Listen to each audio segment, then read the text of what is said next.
مضمون: اردو ادب کی موت، محمد حسن عسکری۔ جشن آزادی کے موقع پر اخباروں اور رسالوں میں سال بھر کی ادبی سرگرمیوں کے جو جائزے پیش کیے جاتے ہیں وہ بھی خاصے کی چیز ہوتے ہیں۔ ان جائزہ نگاروں کا فرض یہ سمجھا جاتا ہے کہ سال بھر میں جو چیزیں لکھی گئی ہیں ان کی فہرست بنا دیں۔ ان چیزوں کی قدر و قیمت کیا تھی، اس سے انہیں کوئی مطلب نہیں ہوتا۔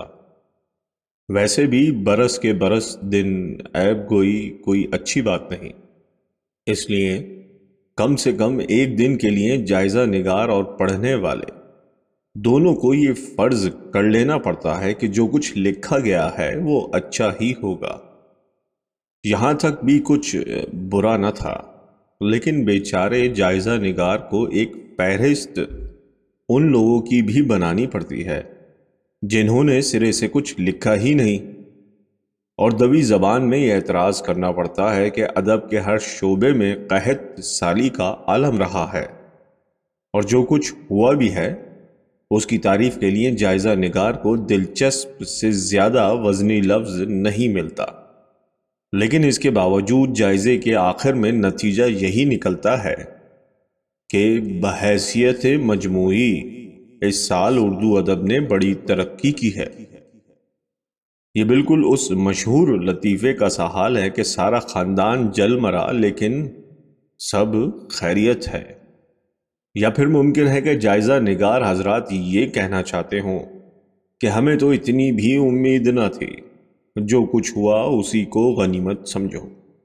اگر ہماری قناعت کا یہی حال رہا تو ایک دن وہ بھی آئے گا کہ جب ہم 14 اگست کو یہ کہا کریں گے کہ اس سال افسانے اور نظمیں تو بالکل نہیں لکھی گئیں، لیکن 12 دواخانوں نے اپنی فہرستیں اردو میں شائع کی، اس لیے بحیثیت مجموعی اردو نے بڑی ترقی کی۔ ہمارے یہاں لوگ تنقید نہیں لکھتے، مبارکباد دیتے ہیں، حالانکہ شاید وقت تعزیت کا آ پہنچا ہے۔ ہمارے لکھنے والوں نے دوسروں کو بہت چونکا لیا، لیکن ایسی بات نہیں سننا چاہتے جس سے خود چونکنا پڑے۔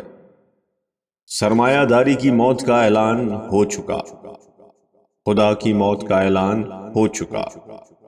پتہ نہیں اردو ادب کی موت کے اعلان سے لوگ کیوں ہچکچا رہے ہیں، کیونکہ اب تو معاملہ جمود اور انحطاط سے بھی آگے پہنچ چکا۔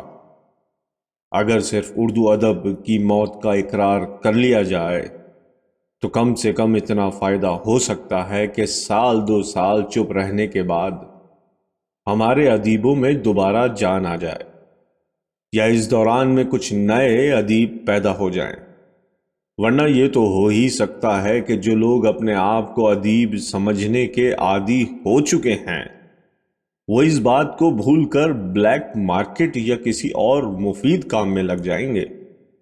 پھر 2-4 سال تو کسی کو ادیب بننے کی ہمت نہیں ہوگی۔ اس کے بعد اگر کوئی میدان میں آیا بھی تو پہلے سے سر پہ توا باندھ کر آئے گا۔ آج کل تو لوگ لکھ نہیں رہے، وزاداری برت رہے ہیں۔ ایک دفعہ یہ بات سمجھ میں آ جائے تو دل کو قرار آ جائے گا، اور ہم سب ادب اور ادیبوں پر فاتحہ پڑھ کر اپنے اپنے دھندے سے لگیں گے۔ اخباروں کے آزادی نمبروں میں جگہ بھی بچے گی۔ جائزہ نگار اتنی ہی آسانی سے بازار کے بھاؤ پر تبصرہ کر دیا کریں گے۔ 10-5 سال بعد کچھ لوگوں کے دماغ میں ادب کا کیڑا کلبلائے تو وہ جانے ان کا کام۔ ہمیں تو اپنی عاقبت کی فکر کرنی چاہیے۔ ادب کا تابوت سر پر اٹھائے پھرنے سے کیا فائدہ؟ اب تو اسے دفنا ہی دینا اچھا ہے۔ نہ رہے بانس نہ بجے بانسری۔ بہتر تو یہ ہے کہ اب ہمیں یہ بھی نہیں سوچنا چاہیے کہ اردو ادب مرا کیوں۔ یہ بھی ان لوگوں کا کام ہے جو کبھی آ کر ادب کو قبر سے نکالیں گے۔